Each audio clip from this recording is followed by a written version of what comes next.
Assalamualaikum warahmatullahi wabarakatuh. Berikut akan dibacakan sejarah dan perjalanan spiritual Tuan Guru Haji Muhammad Ali Batu. Kisah ini dikutip dari Hubul Watoni Blogspot. Beliau adalah Muhammad Ali Batu Bangke Ilang Sabil yang oleh para sejarawan lokal maupun Belanda dianggap sebagai tokoh paling harismatik sepanjang sejarah perjuangan rakyat Lombok, pemersatu masyarakat khususnya umat Islam, baik dari kalangan bangsawan maupun rakyat jelata dari perpecahan, dan juga sebagai pejuang dalam perang melawan kekuasaan penjajahan Hindu Bali di Lombok. Dengan karisma beliau yang luar biasa, saat itu telah menjadi modal utama dalam mempersatukan semua kalangan yang ada di Lombok yang terkenal sangat sulit untuk diwujudkan, dan kemudian membawa mereka kepada satu tujuan yaitu perjuangan suci. Keretakan-keretakan hubungan masyarakat Lombok yang ada tersebut tidak lepas dari keterbelakangan dan adanya perasaan yang selalu ingin menang sendiri di antara mereka. Tentang keadaan ini dapat diketahui dari Babat Lombok, Babat Selaparang, Babat Sakre Karangasem dan beberapa laporan dari pemerintah Belanda antara lain.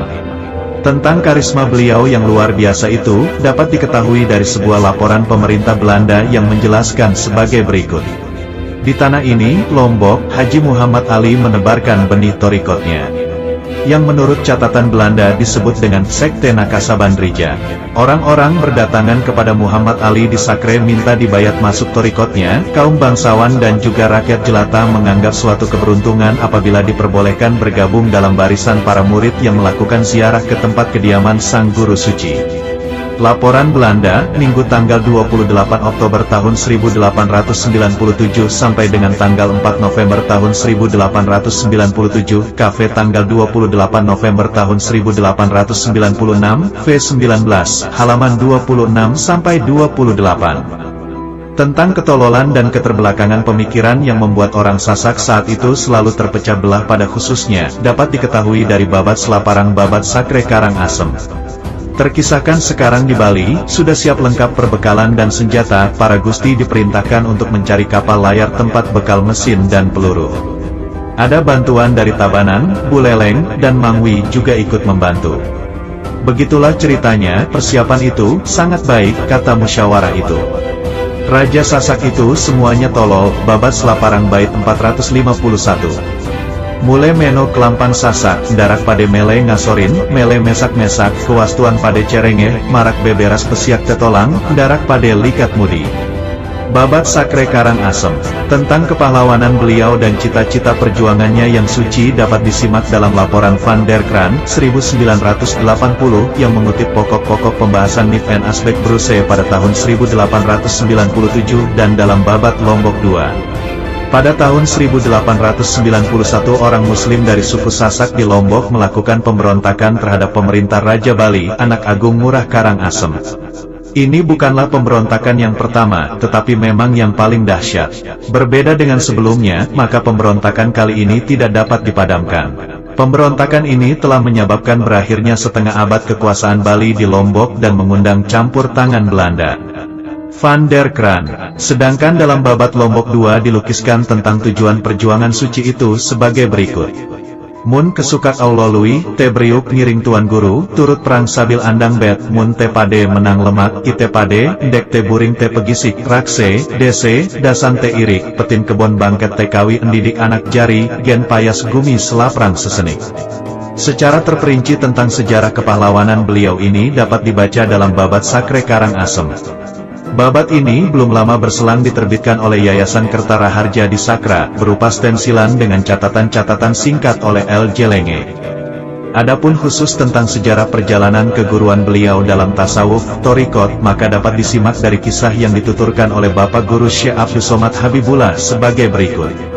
Sejarah keguruan Muhammad Ali berawal dari mimpi, di mana beliau dalam mimpi itu bertemu dengan Bahauddin al-Naqsyabandi atau dalam dialek penyebutan, masyarakat Sasak dikenal dengan nama Syekh Baidin yang memerintahkannya untuk melakukan suatu pelayaran ke Mekah, dengan membawa perbekalan berupa 160 biji paku, sebuah palu dan sebuah sabuk saje sepanjang 40 depa. Sampai pada mimpi yang ketiga beliau belum juga melaksanakan perintah mimpi itu, hingga akhirnya pada mimpi yang keempat beliau baru berlayar dengan ditemani oleh seorang sahabatnya, yaitu Guru Adam dari desa Aik Mual Praya. Dalam perjalanannya, beliau menghadapi berbagai rintangan yang menyebabkan perahunya pecah. Guru Adam dengan susah payah menyelamatkan diri dan akhirnya terdampar di desa pengantar sekotong. Sedangkan beliau juga berhasil menyelamatkan diri karena menemukan pohon pao jenggik mangga yang tumbuh di tengah lautan. Kemudian teringat dengan bekal yang ada, beliau pun mulai memanjat dengan menggunakan paku yang dibawanya hingga menghabiskan 100 biji paku. Setelah sampai di atas pohon itu, beliau melihat buahnya yang hanya berjumlah 1 biji. Namun mendadak seketika itu seekor burung Garuda datang dengan cepat dan memakan buah mangga itu hingga setengahnya. Kesempatan itu tidak disia-siakan, beliau segera bersembunyi, dan dengan sangat hati-hati beliau mengeluarkan sabuk saje kemudian mengikatkan dirinya di kaki burung itu.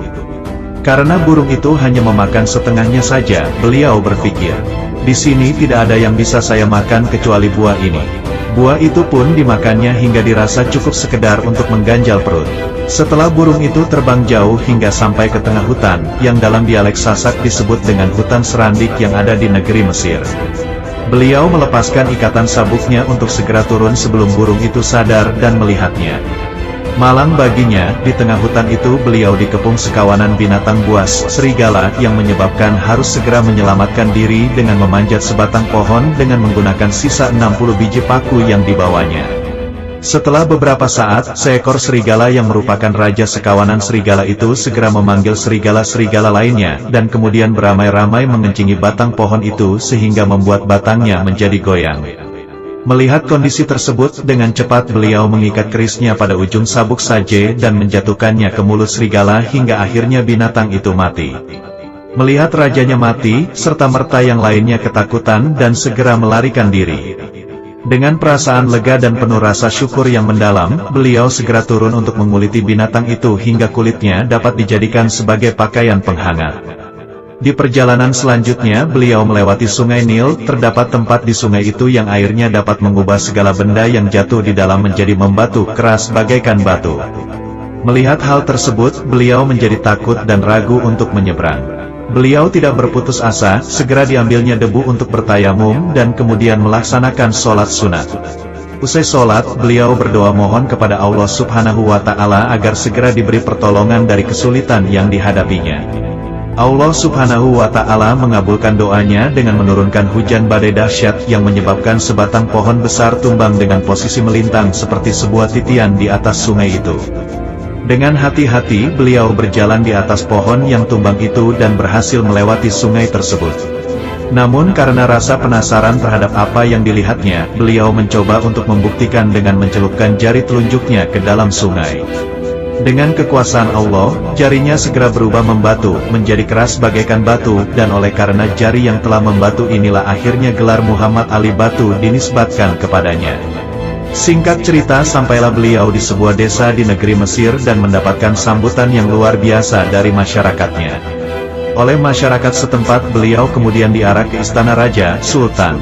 Karena Sultan tertarik dengan kulit binatang yang dibawanya, maka dibelinya kulit binatang itu seharga dengan 4 kantung uang dengan maksud untuk dijadikan jimat. Di desa itu beliau menginap di rumah seorang penghulu agama yang menceritakan kepadanya bahwa syekh yang selama ini beliau cari itu pada tiap 3 tahun sekali datang berkunjung ke desa tersebut dengan rupa yang berbeda-beda, dan itulah sebabnya mengapa ketika beliau datang ke desa itu disambut dan diarak ke istana raja. Hal itu tidak lain karena beliau dianggap sebagai sang syekh. Penghulu itu juga menambahkan bahwasanya syekh tersebut kini sedang melakukan suluk di Jabalil Asir, Gunung Asir yang terletak di negeri Yaman. Setelah mendengar cerita itu, Muhammad Ali mohon agar diantarkan ke tempat tersebut. Penghulu itu menjawab bahwa ia tidak berani pergi ke tempat di mana syekh berkholwat.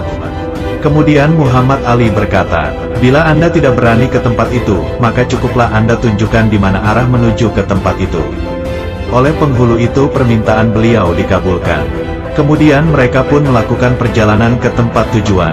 Ketika mereka telah dekat, penghulu itu kemudian menunjukkan tempat yang oleh Muhammad Ali merupakan tempat yang tidak asing lagi baginya, sebab beliau beberapa kali melihatnya di dalam mimpi, dan sebagai tanda terima kasihnya atas pertolongan penghulu yang telah menunjukkan tempat itu, beliau menghadiahkan kepadanya seluruh uang 4 kantung, tanpa tersisa sedikit pun. Ini merupakan itibar, contoh, bahwa ilmu hakikat adalah ilmu yang tidak ternilai dan juga tidak bisa ditukar atau dibandingkan dengan harta berapapun banyaknya, walau hanya sekedar ditunjuki tempat menuntutnya saja, apalagi sampai dapat menerimanya. Ibrah ini hendak menjadi renungan bagi setiap jamaah untuk terus bersyukur kepada Allah Subhanahu wa Ta'ala karena tidak semua orang mampu berpikir akan tingginya ilmu ini, dan juga tidak semua orang sanggup menghargainya sebagaimana Muhammad Ali telah menghargainya. Setelah itu beliau pun bertemu dengan Syekh Baidin dan langsung mengucapkan salam kepadanya. Namun beliau sangat terkejut ketika sampai di hadapan Syekh Baidin. Beliau bukannya mendapat sambutan sebagaimana yang diharapkan, malah sebaliknya mendapat makian.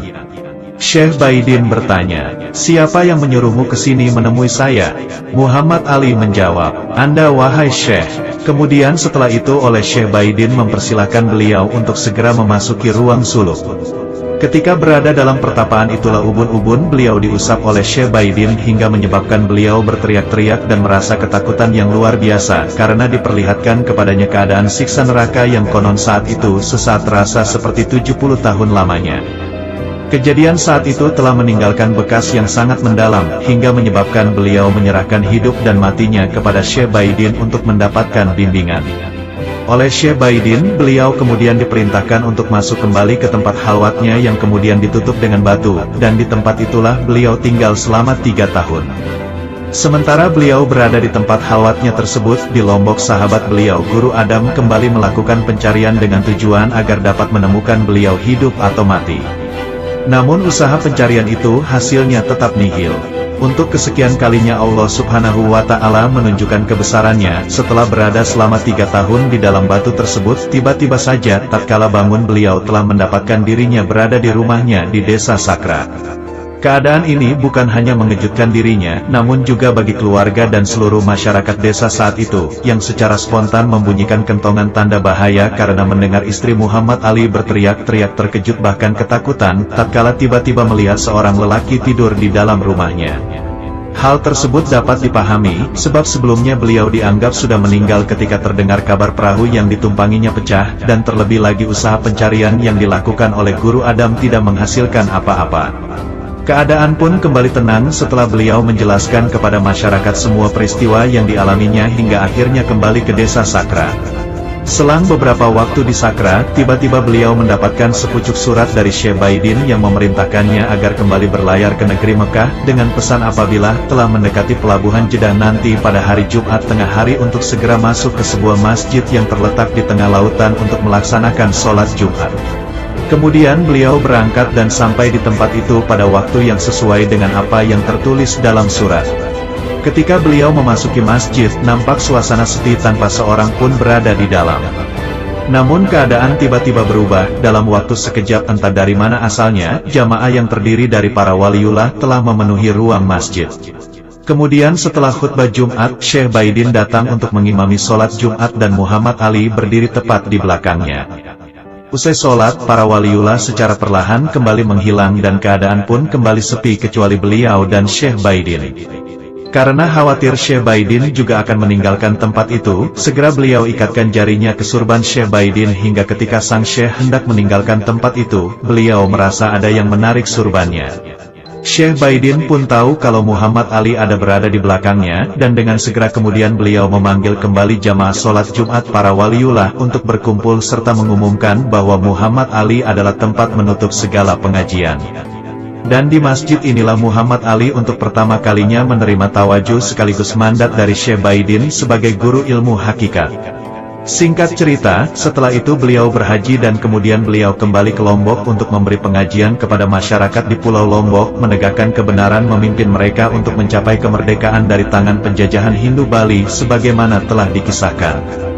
Dengan demikian, maka hubungan antara Muhammad Ali Batu dengan Syekh Bahauddin Naqsyabandi bukanlah hubungan keguruan yang bersifat barzaki atau uwaisi, karena pertemuan tersebut bukan dalam wujud ruhani, dalam ruhani ataupun dalam mimpi, namun pertemuan langsung secara zohir, nyata, walaupun sebagaimana telah dikisahkan, bahwa jarak kehidupan di antara keduanya adalah sekitar 500 tahun, Syekh Bahauddin wafat pada tahun 1389 Masehi, sedangkan Muhammad Ali pada tahun 1892 Masehi, dan jalur keguruan seperti ini sangat sering terjadi dalam sejarah pada Sufi. Adapun jalur seperti di atas dalam sejarah keguruan para sufi pernah terjadi pada Syekh Abdul Karim Al-Jili dengan Nabi Muhammad Sallallahu Alaihi Wasallam sebagaimana beliau kisahkan dalam kisahnya Al-Insan Al-Kamil fi Marifati Awa Akhiri Wal Awalihi. Dijelaskan, suatu ketika saya pernah bertemu dengan dia dalam bentuk persis seperti Syekh saya Syarafuddin Ismail Al-Jabarti, tetapi saya tidak mengetahui bahwa dia itu sebenarnya adalah Nabi Muhammad, karena setahu saya bahwa beliau itu adalah Syekh. Ini adalah suatu penglihatan yang saya dapati di Zabit Yaman pada tahun 796 Hijriah, 1393 Masehi. Maka hakikat yang ada dalam peristiwa itu adalah bahwa Nabi Muhammad mempunyai kekuatan menampilkan diri dalam setiap bentuk. Haji Muhammad Ali Batu sang guru suci, pemersatu umat dan pahlawan pada Perang Lombok itu wafat pada tanggal 15 Maulid 1310 Hijriah, atau bertepatan tanggal 7 Oktober tahun 1892 dalam suatu pertempuran yang menyebabkan beliau mendapatkan gelar Muhammad Ali Batu, atau Ilang Sabil, yang artinya mati syahid, dan dimakamkan di desa Sakra Lombok Timur.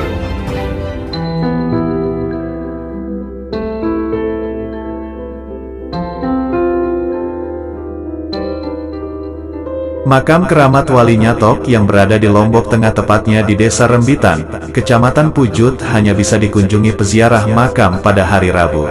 Makam Nyatok ialah makam kuno dari salah satu pemuka agama yang ada di Lombok yang bernama Abdullah Ahadat, atau masyarakat Lombok mengenalnya dengan nama Wali Nyatok. Makam ini berlokasi di sebuah bukit di wilayah selatan Lombok Tengah, tepatnya di Desa Rembitan, Kecamatan Pujut. Di dalam komplek makam ini terdapat dua makam inti, yaitu makam utara dan makam selatan. Makam utara merupakan makam sang wali, sedangkan makam selatan ialah makam pengikut setia Wali Nyatok. Makam inti ini dikelilingi oleh pagar atau dolken yang dibuat dari berbagai jenis kayu, seperti kayu timus, kayu kunyit, kayu Tanjung Gunung, dan ipil yang panjangnya antara 1,5 meter sampai 2 meter, sedangkan ujung dari pagar kayu ada yang dibuat runcing dan ada yang tidak. Selain kedua makam inti, di kawasan makam ini juga terdapat bangunan gedeng dan sebuah kolam. Gedeng ialah tempat pertemuan. Dalam komplek ini terdapat dua bangunan gedeng yang diperkirakan usianya sama dengan Masjid Kuno Rembitan, yaitu Gedeng Daya dan Gedeng Lauk. Gedeng Daya hanya boleh ditempati oleh peziarah laki-laki, sedangkan Gedeng Lauk digunakan oleh peziarah perempuan.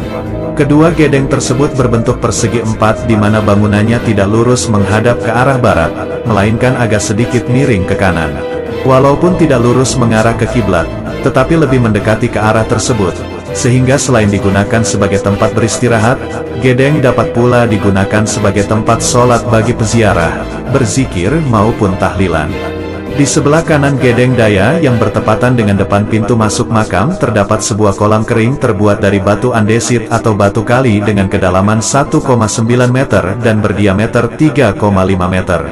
Kolam tersebut memiliki 5 anak tangga untuk turun ke bawah. Diperkirakan pada awal berdirinya makam, kolam tersebut berisi air yang dapat digunakan untuk mengambil air wudhu atau mencuci kaki sebelum atau sesudah memasuki makam. Dalam berziarah ke makam ini, terdapat beberapa tradisi yang harus dipatuhi oleh peziarah, seperti waktu berziarah, melepas alas kaki saat akan memasuki kawasan makam inti, dan daerah yang boleh dimasuki oleh peziarah. Tradisi pertama ialah peziarah hanya boleh berziarah pada hari Rabu. Hal ini dikarenakan kepercayaan warga setempat. Diceritakan pada masa hidupnya, Wali Nyatok hanya menerima orang datang menemuinya pada hari Rabu, sehingga atas dasar tersebut warga menetapkan waktu ziarah yang hanya boleh dilaksanakan pada hari Rabu. Tradisi kedua ialah melepaskan alas kaki ketika akan memasuki makam inti. Masyarakat setempat memandang makam adalah tempat yang suci seperti masjid, oleh karena itu harus diperlakukan sama seperti masjid.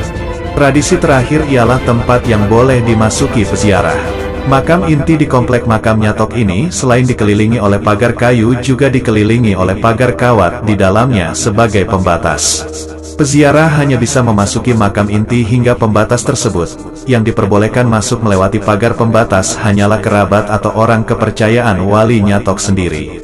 Berikut kisah singkat dan beberapa kisah karomah Wali Nyatok. Wali Nyatok adalah waliullah yang sangat melegenda di Pulau Lombok, terlebih lagi di kalangan masyarakat Lombok Tengah atau tepatnya di Desa Rembitan, bagian selatan Pulau Lombok. Sebutan wali nyatok dikaitkan dengan tanda-tanda kewaliannya. Nyatok artinya nyata karena masyarakat sangat mempercayai bahwa wali nyatok benar-benar sebagai seorang wali.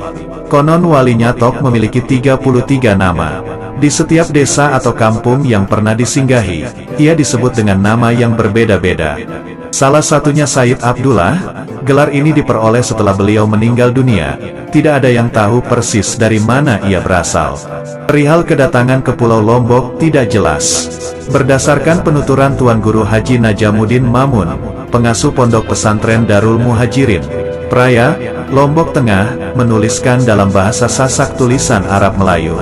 Wali nyatok datang dari arah barat dan menamakan dirinya Raden Datang. Kisah Raden Datang seringkali dikaitkan dengan cerita Mamik Butuh dan Inak Butuh alias Amak Bangkol dan Inak Bangkol.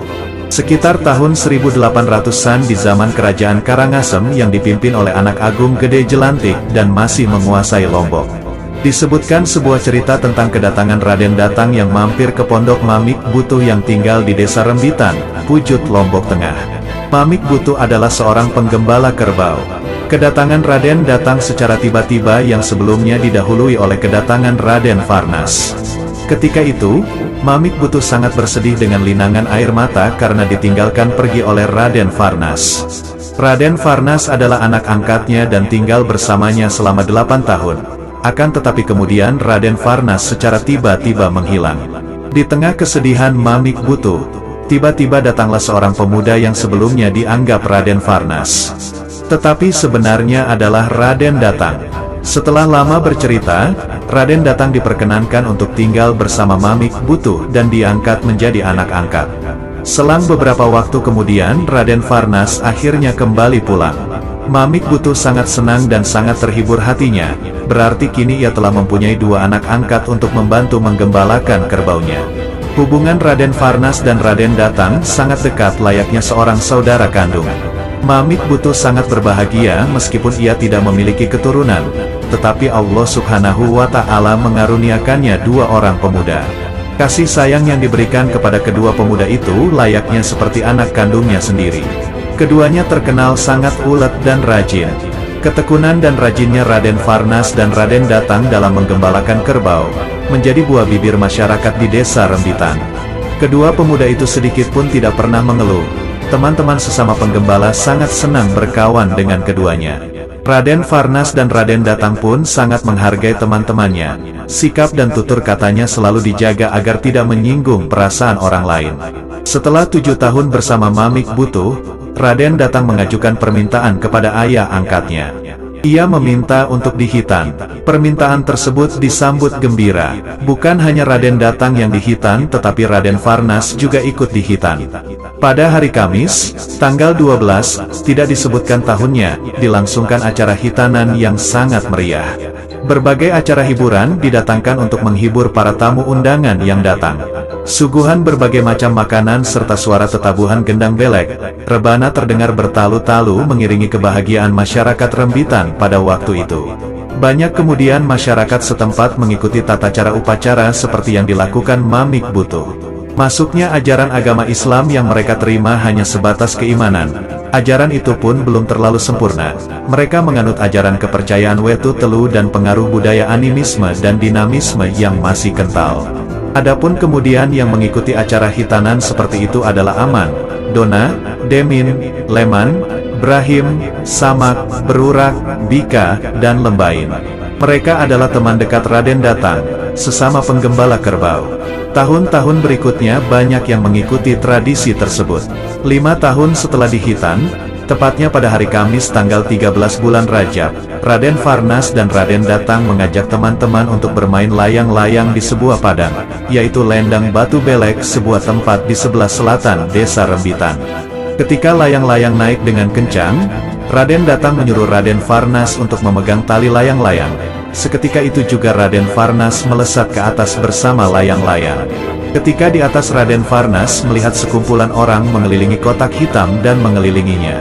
Akhirnya dijawab oleh Raden Datang bahwa yang dilihat itu adalah Ka'bah dan orang yang keliling itu adalah sedang bertawaf mengelilingi Ka'bah.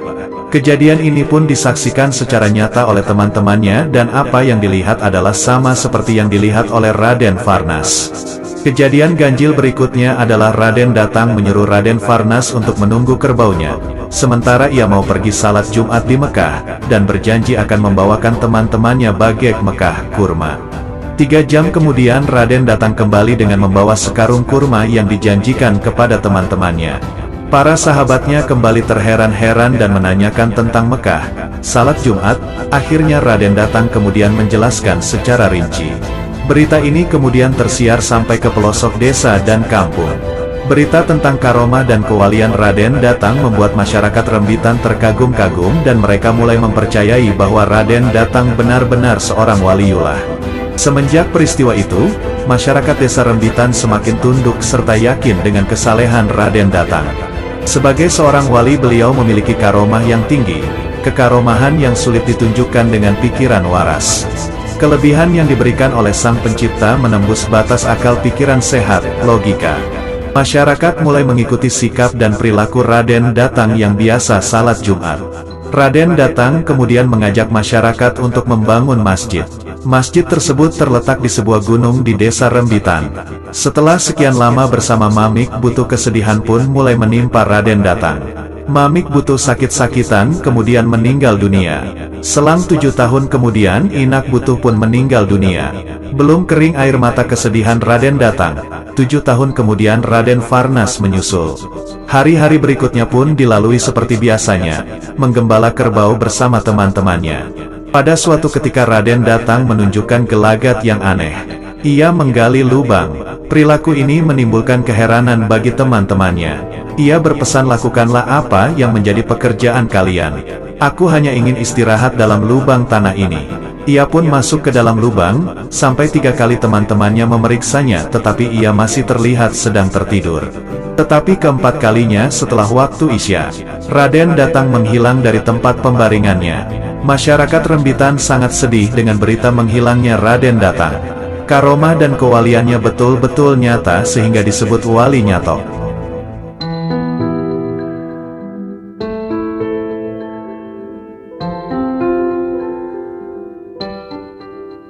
Nama kecilnya adalah Muhammad Soleh, sedangkan Hambali di belakang nama tersebut adalah dinisbatkan kepada nama ayahnya yang bernama Hambali. Beliau adalah putra bungsu dari 8 bersaudara, yaitu Abu, Fatimah, Amsiyah, Rukiyah, Selamin, Syamsiyah, Hadijah, dan Muhammad Soleh. Beliau adalah putra dari pasangan Hambali dan Halimah, alias Inak Fatimah. Muhammad Soleh dilahirkan pada hari Jumat tanggal 7 Ramadan 1313 Hijriah bertepatan dengan tahun 1893 Masehi. Beliau dilahirkan hampir mirip dengan kelahiran Rasulullah. Artinya ketika beliau masih dalam kandungan berumur 6 bulan ayahnya dipanggil menghadap oleh Yang Maha Kuasa, meninggal dunia, dan ketika beliau telah lahir dan telah berumur 6 bulan, beliau ditinggal oleh ibundanya tercinta menyusul ayahnya. Maka ketika itu jadilah beliau anak yatim piatu yang tidak mempunyai ayah dan ibu. Kemudian beliau diambil dan diasuh oleh pamannya yang bernama Haji Abdullah, alias Bapak Rajab. Muhammad Soleh dilahirkan dan dibesarkan di lingkungan keluarga yang religius dan taat menjalankan agama. Orang tua beliau adalah warga biasa yang memiliki dedikasi dan loyalitas yang tinggi pada syiar Islam di kampungnya. Sekalipun bapaknya bukan seorang kiai, tuan guru, tetapi ia dikenal sebagai orang yang memiliki gairah keislaman yang tinggi dan dikenal sebagai Hadam Kiai. Tuan Guru Haji Muhammad Soleh Hambali mulai belajar mengaji pada usia 7 tahun. Beliau belajar agama secara teratur kepada seorang guru Al-Quran yang ahli tajwid bernama Ramli alias Guru Sumbawa di desa kelahirannya Bengkel. Langkah ini merupakan langkah awal dari pola umum dari pendidikan Islam tradisional. Anak-anak seusia beliau kala itu mulai diajarkan membaca alfabet Arab. Ini adalah langkah awal yang harus dilewati untuk dapat membaca Al-Quran dengan tajwid secara benar. Seusai belajar pada Ramli, 5 tahun lamanya, beliau melanjutkan pendidikan ke Mekah Al-Mukarramah selama kurang lebih 9 tahun, yakni pada tahun 1912 sampai dengan 1921. dan menuntut ilmu agama pada beberapa orang ulama, baik fikih, tafsir, tasawuf dan ilmu-ilmu agama yang lain. Keberangkatan beliau ke Tanah Suci Mekah juga bersama ibu angkatnya, Ina Kerayap istri Haji Abdullah, sampai ibu angkatnya meninggal dunia di Mekah pada bulan haji. Selama menuntut ilmu di Mekah beliau banyak belajar kepada sejumlah ulama terkemuka, di antaranya adalah Syekh Said Al-Yamani, Syekh Hasan bin Syekh Said Al-Yamani, Syekh Alawi Maliki Al-Maki, Syekh Hamdan Al-Maghrabi, Syekh Abdustar Hindi, Syekh Said Al-Hadrawi Maki, Syekh Muhammad Arsyad, Syekh Soleh Bafadol, Syekh Ali Umairah Al-Fayumi Al-Misra. Selain kepada ulama-ulama yang tersebut, beliau juga belajar kepada ulama-ulama Indonesia yang bermukim di Tanah Suci antara lain, Tuan Guru Haji Umar Sumbawa, Tuan Guru Haji Muhammad Irsyad Sumbawa, Tuan Guru Haji Usman Sarawak, Kiai Haji Muhtar Bogor, Kiai Haji Misbah Banten, Tuan Guru Haji Abdul Ghani Jemberana Bali, Tuan Guru Haji Abdurrahman Jemberana Bali, Tuan Guru Haji Usman Pontianak, Tuan Guru Haji Umar Kelayu Lombok, Tuan Guru Haji Abdul Hamid Pagutan Lombok, Tuan Guru Haji Asyari Sekar Bela Lombok, Tuan Guru Haji Yahya Jeroaru Lombok. Kemudian karena terjadinya pemberontakan keluarga Abdul Aziz bin Saud terhadap Syarif Husain sehingga tidak memungkinkan beliau hidup dengan tenang, maka beliau pun pulang ke Indonesia. Sekembalinya dari Tanah Suci Mekah, beliau langsung terjun ke tengah-tengah masyarakat dengan gerakan dakwah Islamiyah melalui pendidikan agama. Kiprah Tuan Guru Haji Muhammad Soleh Hambali di dunia pendidikan berasal dari usaha dan upaya dalam merintis dan mendirikan sebuah lembaga pondok pesantren yang diberi nama Yayasan Perguruan Darul Quran di Desa Bengkel, di mana beliau yang menjadi pembina atau pengasuh semenjak 1921 sampai akhir hayatnya pada tahun 1968. Mereka yang belajar atau nyantri tidak saja berasal dari Lombok NTB, tetapi juga dari Bali. Di Tanah Suci Mekah, beliau sempat juga mengajar dan muridnya yang di Mekah ini sebagiannya ada yang kembali ke Indonesia dan belajar kembali kepada beliau, misalnya yang berasal dari Bali. Mula-mula yang diajarkan adalah Al-Quran dan kitab-kitab agama yang berhaluan Ahlus Sunnah wal Jamaah, baik yang berbahasa Arab maupun yang berbahasa Melayu.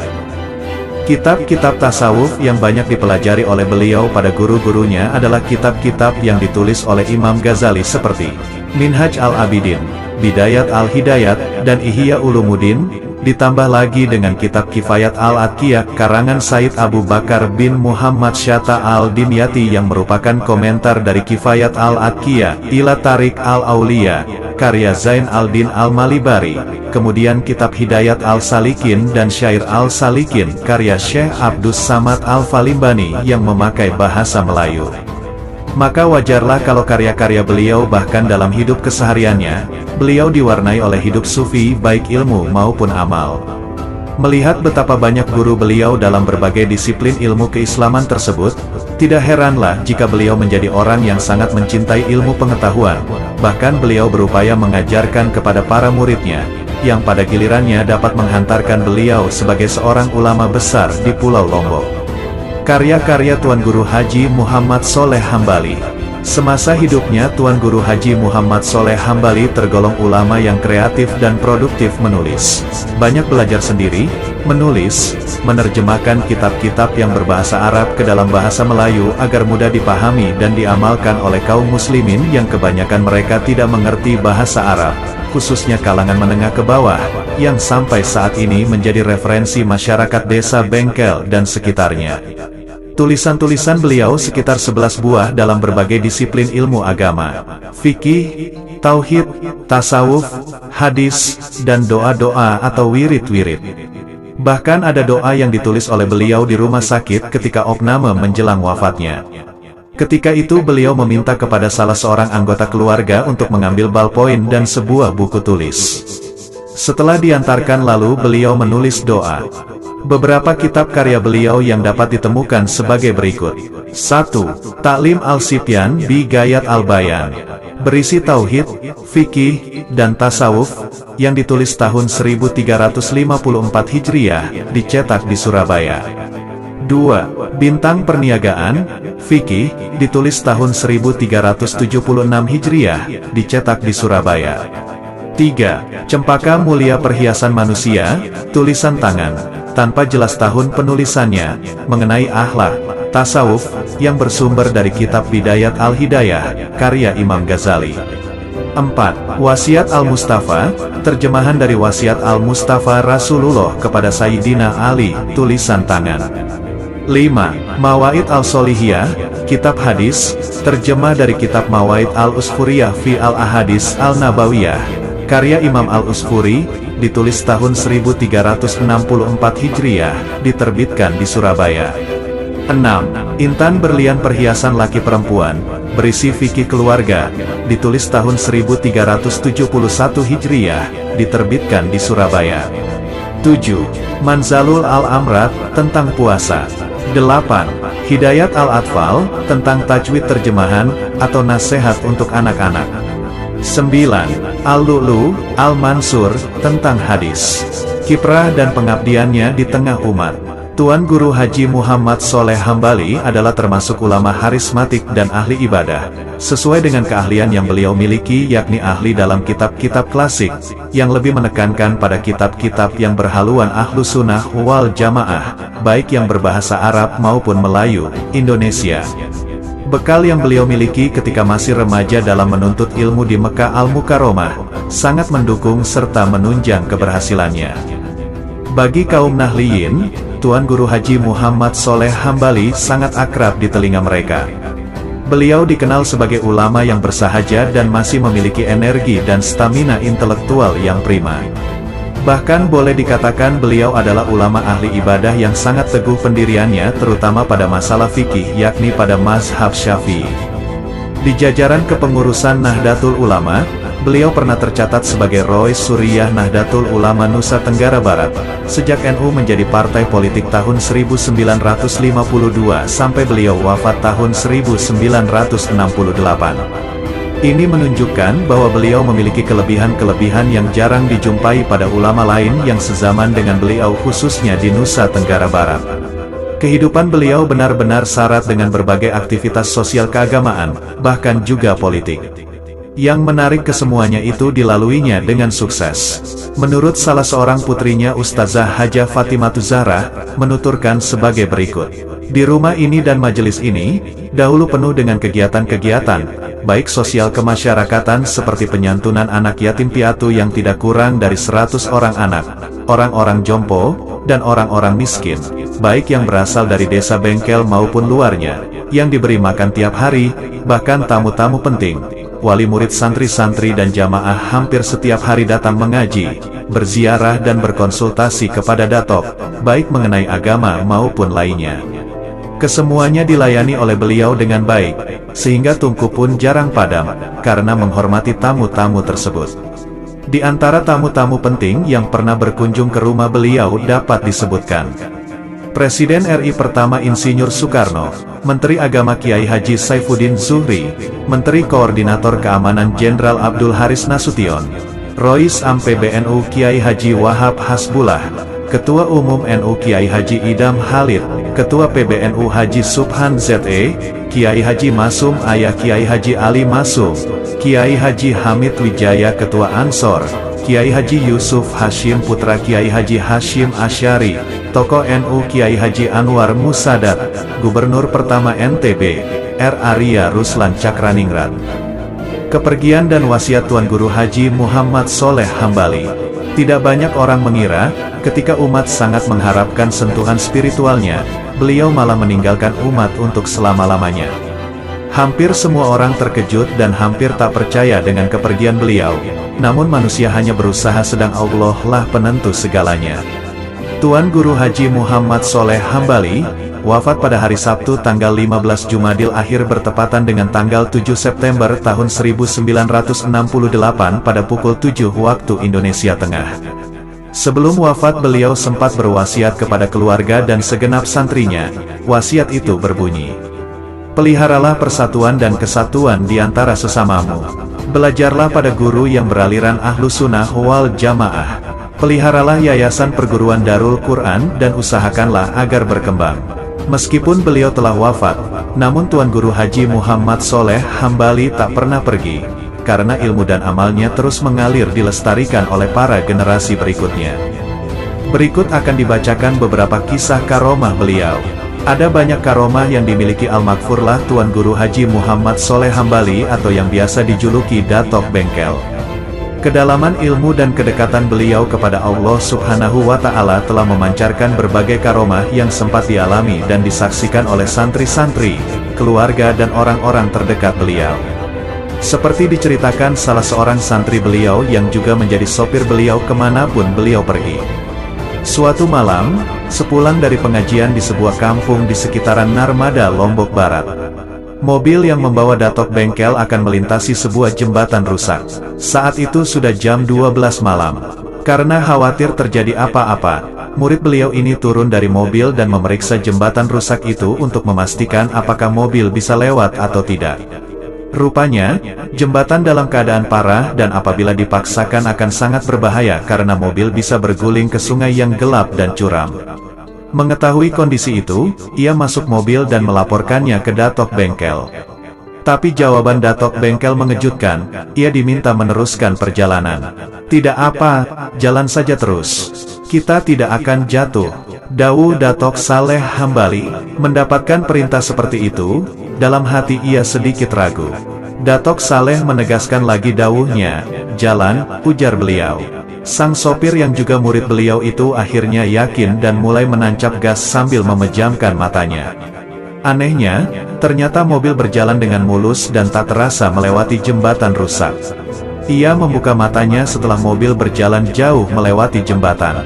Setelah kejadian itu, ia tak pernah ragu apapun yang diperintahkan Datok Bengkel. Karomah lain juga diceritakan salah seorang keluarga dan santrinya. Suatu hari Datok Bengkel tidak keluar dari kamar halwatnya sejak pagi. Kamar itu khusus dipakai beliau untuk ibadah, zikir dan bermunajat kepada Allah sendirian. Karena tidak keluar-keluar sejak pagi, salah seorang keluarganya mulai khawatir. Ia pun berkali-kali mengucap salam, namun tidak ada jawaban. Karena penasaran, muncul inisiatif mengintipnya dari sela-sela jendela. Ternyata di kamar itu kosong, ia tak melihat ada Datok Bengkel di sana. Dengan perasaan khawatir, keluarga mulai menanyai para santri kemana gerangan beliau. Siapa tahu ada yang melihat beliau pergi pengajian atau lainnya. Namun semua santri tak ada yang pernah melihat beliau keluar. Kekhawatiran itu berlangsung hingga sore. Pada sekitar pukul 5 sore, baru Datok Soleh Hambali tiba-tiba keluar kamar dan memberitahu keluarga bahwa dirinya baru saja pulang menghadiri undangan khusus dari sahabatnya di Mesir. Tak lupa ia menyebut nama seorang syekh yang menjadi sahabat lamanya dari negeri piramid itu. Jawaban ini membuat semua keluarganya kaget. Karomah ulama asal desa Bengkel, Kecamatan Labu Api, Kabupaten Lombok Barat yang lahir pada 1896 ini diceritakan oleh sang cucu, Tuan Guru Haji Halisu Sabri. Pendiri pondok pesantren Darul Quran Bengkel itu menurut Halisu Sabri adalah ulama harismatik panutan masyarakat NTB. Halisu Sabri yang kini meneruskan perjuangan sang kakek memimpin pesantren Darul Quran meriwayatkan, pernah suatu ketika Soleh Hambali muda merasa prihatin karena salah seorang pamannya sering menyabung ayam. Potensi keistimewaannya terlihat ketika Soleh Hambali berusaha menghentikan kebiasaan pamannya itu. Total ada sekitar 20 ayam jago siap adu yang dimiliki pamannya. Setiap hari, Soleh Hambali bermain ke rumah pamannya itu dengan meminta dimasakkan ayam. Karena kasih sayang pamannya kepada Soleh Hambali, ia tidak pernah menolak permintaan Soleh Hambali. Ia pun memasakkan ayam untuk Soleh Hambali dan itu berlangsung tiap hari hingga tidak ada lagi ayam jago tersisa di kandangnya. Ia tidak tersadar, ayam sabungnya telah habis dimakan Soleh Hambali sehingga ia pun tidak punya kesempatan lagi untuk menyabung ayam. Saat itulah ia tersadar apa yang dilakukan Soleh Hambali merupakan penyadaran bagi dirinya agar jangan lagi menyabung ayam. Kecemerlangan Soleh Hambali semakin matang ketika dirinya pulang sehabis menuntut ilmu di Mekah. Ia sadar masyarakat desa Bengkel jauh dari akhlak agama sehingga ia perlu berdakwah dan mendirikan pesantren. Cerita ulama yang juga dikenal sebagai Tuan Guru Bengkel ini persis seperti ketika Hadratus Syekh Kiai Haji Hashim Asy'ari mendirikan pesantren Tebuireng di tengah tradisi buruk masyarakat saat itu. Mereka berusaha menjernihkan kehidupan buruk masyarakat tersebut. Tantangan dakwah ulama yang berjasa mengenalkan Jamiah NU kepada masyarakat NTB ini tidaklah mudah. Tuan Guru Bengkel yang ditinggal wafat ibu dan ayahnya ketika masih berumur 6 bulan ini tidak jarang mendapat sejumlah ancaman yang membahayakan jiwanya selama berdakwah. Namun, perjuangan mendakwahkan Islam Ahlus Sunnah wal Jamaah terus ia lakukan demi kehidupan masyarakat yang lebih baik. Melalui pesantren Darul Quran, Tuan Guru Bengkel benar-benar menjadi jantung Pulau Lombok. Warga patuh dan mengamalkan ajaran aswaja yang disebarkannya. Bahkan, saking takzimnya kepada Tuan Guru Haji Soleh Hambali, warga tidak mudah menerima paham lain di luar ajaran Soleh Hambali. Seiring berjalannya waktu, masyarakat mengenal Tuan Guru Bengkel sebagai pribadi dengan akhlak yang baik dan ilmu agama yang mumpuni. Mereka berduyun-duyun tidak hanya ingin menuntut ilmu kepadanya, tetapi juga meminta bantuan dalam bentuk lain. Seperti perlindungan dari bala, musibah, dan orang-orang yang bermaksud jahat. Warga percaya Sang Tuan Guru memiliki sejumlah karomah atau keistimewaan di luar nalar masyarakat umum. Hal ini menyebabkan banyak cerita istimewa Soleh Hambali yang berkembang di tengah masyarakat. Misalnya peristiwa hujan madu yang konon pernah terjadi di desa Bengkel. Hal itu diceritakan oleh Halis Susabri sendiri dan dipercaya oleh masyarakat sebagai karomah Tuan Guru Bengkel. Peristiwa unik itu juga diamini oleh Ahmad Zahroni, salah seorang warga Bengkel yang juga menjadi pengajar di madrasah yang berada di pesantren Darul Quran. Percaya atau tidak, warga meyakini pernah ada rintik hujan madu di Bengkel. Tepatnya gerimis, tapi yang turun itu madu, ungkap Zahroni. Cerita karomah lainnya ialah, Tuan Guru Bengkel pernah memimpin perang di Irian Barat, sekarang Papua. Di saat para serdadu berperang, Tuan Guru Haji Soleh Hambali hadir sebagai sosok prajurit yang ada di baris depan. Cerita itu konon diriwayatkan oleh Hamid Wijaya, anggota Ansor yang turut berjuang melawan penjajah saat itu. Sebagian masyarakat tidak mempercayai, sebab Tuan Guru Bengkel senantiasa berada di NTB. Namun, bagi seorang ulama seperti Tuan Guru Haji Soleh Hambali, keistimewaan demi keistimewaannya tidak diragukan oleh masyarakat di NTB. Pernah juga suatu ketika hujan tiba-tiba berhenti ketika Tuan Guru Haji Soleh Hambali hendak keluar ruangan. Saat itu, ia mendengar kabar adiknya meninggal. Ketika hendak takziah itu, Soleh Hambali mendapati hujan yang sangat lebat. Namun, saat baru mengeluarkan satu kakinya keluar pintu, hujan lebat itu seketika berhenti.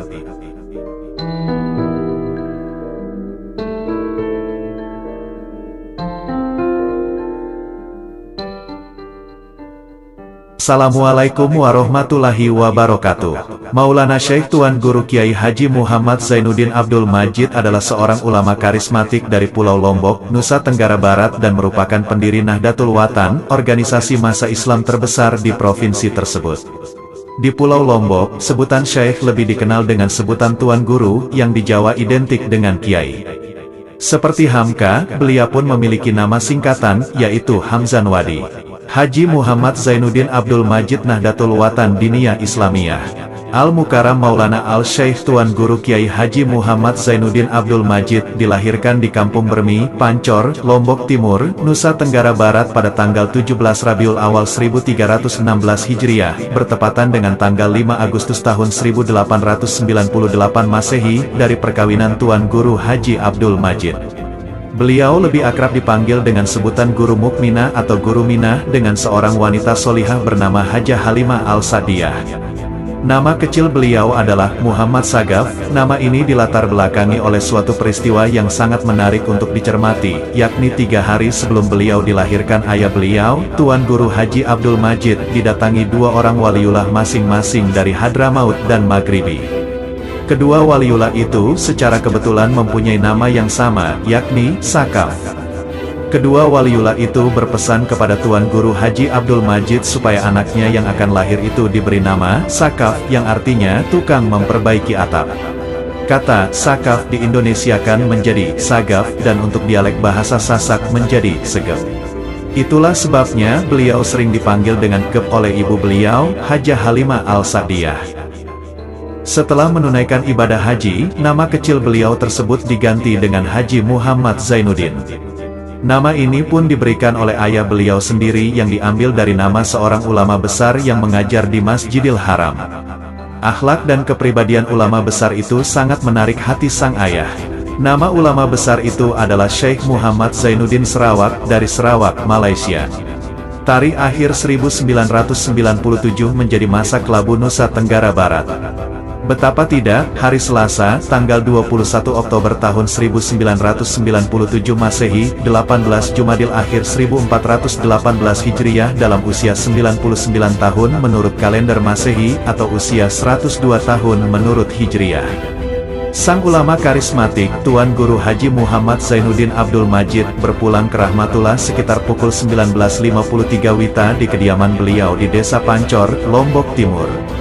3 warisan besar beliau tinggalkan, ribuan ulama, puluhan ribu santri, dan sekitar 1.000 lebih kelembagaan Nahdlatul Watan yang tersebar di seluruh Indonesia dan mancanegara. Berikut akan diuraikan 6 kisah karomah beliau. Kisah diambil dari berbagai sumber kemudian disatukan menjadi satu video. Berikut kisahnya. Kisah pertama, adalah seorang nahkoda bernama Ladini Rashidi pada suatu hari memulai pelayaran dari Sulawesi menuju Surabaya. Di tengah laut lepas kapalnya diserang badai. Hujan turun sangat lebat, angin topan bertiup menderu-deru sangat kencang. Gelombang menggunung bergulung-gulung, suara petir menggelegar sambung menyambung. Kilat tidak henti-hentinya menyambar. Suasana pun gelap gulita, mesin kapal macet dan nahkoda pun kehilangan arah. Sangat menyeramkan. Kemudian kapal itu dibawa arus berhari-hari, terombang-ambing dimainkan gelombang. Akhirnya anak buah kapal kehabisan bekal. Mereka kehilangan tenaga bahkan ada yang pingsan. Mereka pasrah kepada Allah yang Maha Kuasa. Dalam suasana mencekam seperti itu, naiklah Ladini Rashidi sang nahkoda ke atas geladak kapal. Disitulah dia berdoa dengan khusyuk. Tiba-tiba kelihatanlah seorang berperawakan sangat besar dan tinggi memakai jubah dan sorban warna putih terbang dari arah timur menuju nahkoda. Semakin dekat orang yang berjubah itu kelihatan semakin kecil dan setelah sampai di depan sang nahkoda, orang berjubah itu nampak seperti perawakan manusia biasa, ramping dan tinggi dengan alis putih. Kemudian orang berjubah itu mengajar sang nahkoda sebuah doa. Sesudah doa itu dibacakan oleh nahkoda, orang berjubah itu menghilang dengan meninggalkan pesan. Nanti kalau ada kelihatan benda selain air segeralah menuju ke sana. Tidak lama kemudian di kejauhan nampaklah sebuah tongkat tertancap di tengah lautan. Dengan segala macam cara mereka berusaha mendekati tongkat itu. Setelah mendekat, tiba-tiba tongkat itu berubah menjadi daratan. Ajaibnya, daratan itu adalah tempat kampung halaman sang nahkoda. Alhamdulillah mereka selamat. Beberapa tahun kemudian, Ladini Rashidi secara kebetulan bertamu di rumah seseorang berasal dari Pulau Lombok yang merantau ke Banjarmasin, namanya Safarudin. Rumah orang itu tidak begitu jauh dengan rumah Ladini Rashidi. Di ruang tamu, Ladini terperanjat melihat foto yang terpampang yang sama persis dengan orang tua berjubah yang telah menolongnya ketika tertimpa musibah di tengah laut itu. Ternyata itu adalah foto Maulana Syekh Tuan Guru Kiai Haji M. Zainuddin Abdul Majid. Maka bertanyalah dia tentang Maulana Syekh. Sejak saat itu dia berencana untuk menziarahi beliau di Lombok. Kemudian setelah beberapa tahun, pergilah dia ke Lombok menziarahi Maulana Syekh sekaligus menyerahkan anaknya, Muhammad Ali untuk belajar di sana. Yang sangat mengherankan bagi saya, pada pertemuan pertama kali itu, Maulana Syekh setelah menjawab salam saya langsung bertanya kepada saya. Bagaimana cerita yang dulu itu? Kata Ladini Rashidi mengakhiri ceritanya kepada seorang murid Maulana Syekh alumni Madrasah Saulatiyah Makkah ketika berkunjung ke rumahnya di Banjarmasin.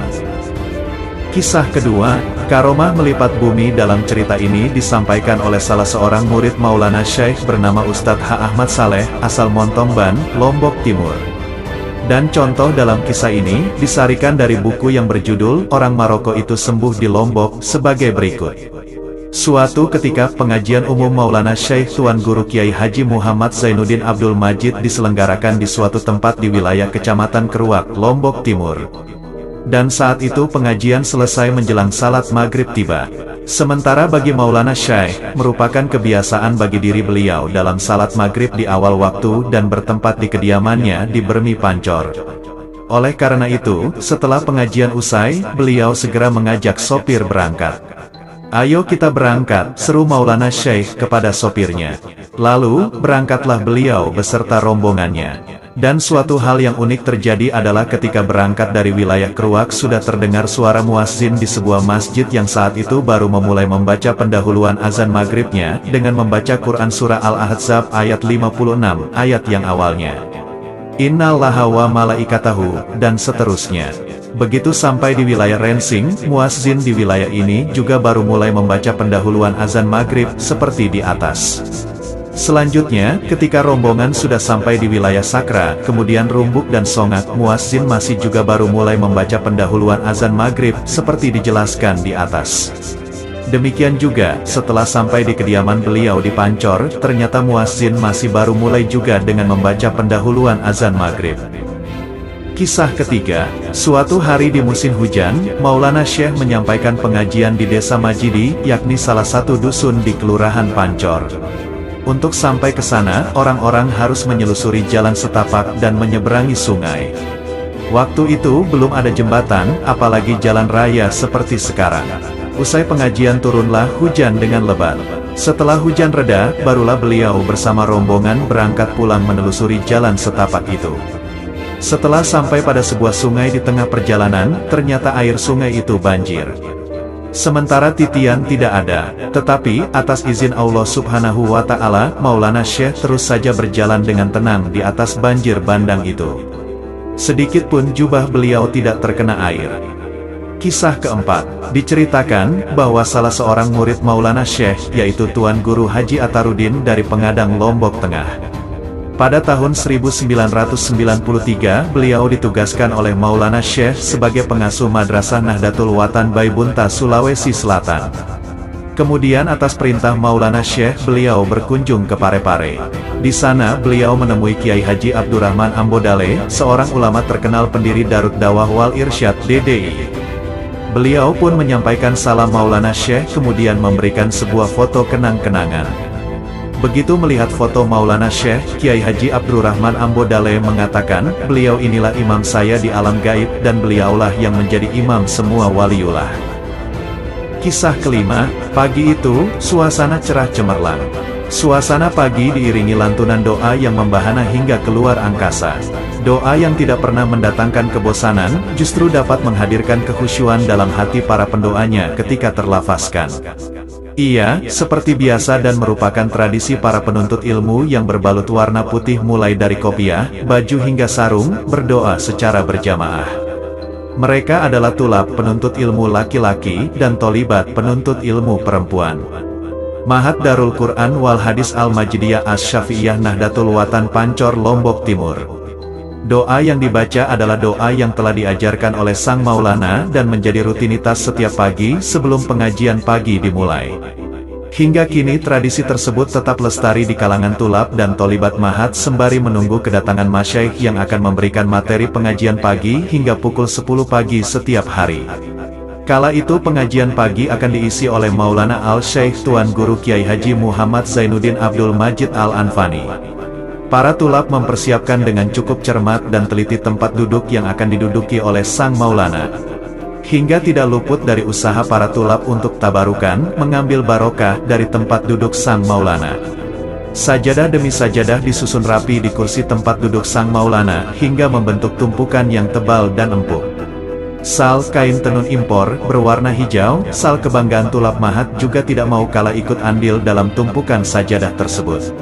Rapilah sudah, tempat duduk yang sudah dipersiapkan untuk seorang ulama besar yang akan mentransfer ilmunya kepada para tulab dan tolibat mahat.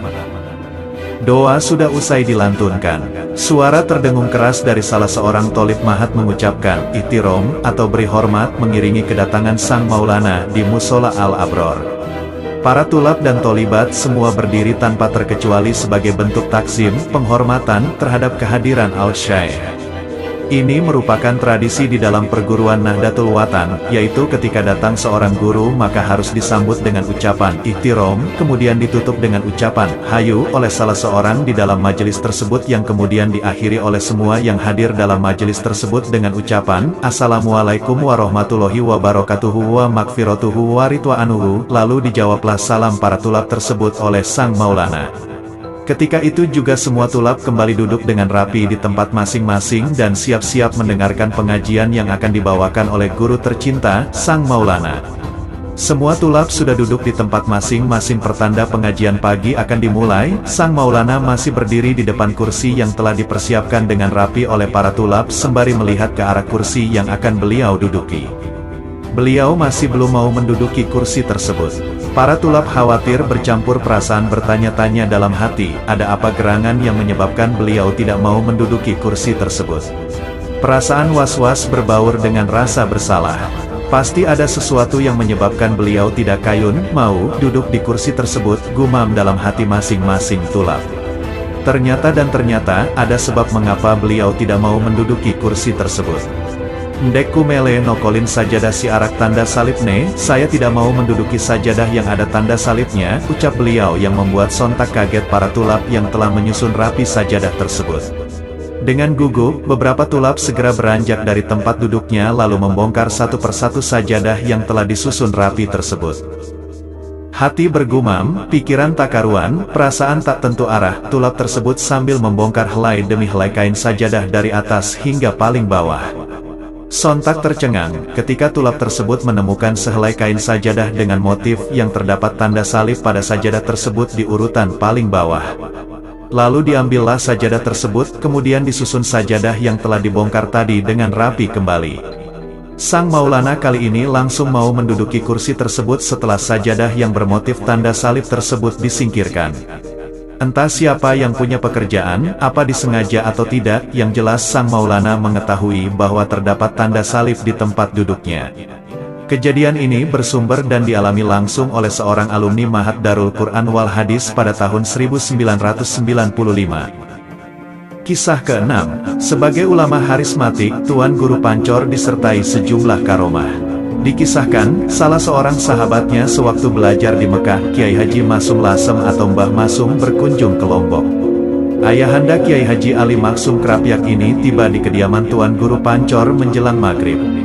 Saat dijamu Sohibul Bait, Mbah Maksum melihat betapa ramainya pesantren Tuan Guru. Mereka tampak sedang mengaji dan berzikir. Alhamdulillah, pesantren Tuan sudah maju. Santrinya banyak, semoga mereka menjadi pemimpin kaumnya, kata Mbah Maksum. Tuan Guru pun mengamini doa sahabatnya, yang juga dikenal ulama harismatis itu.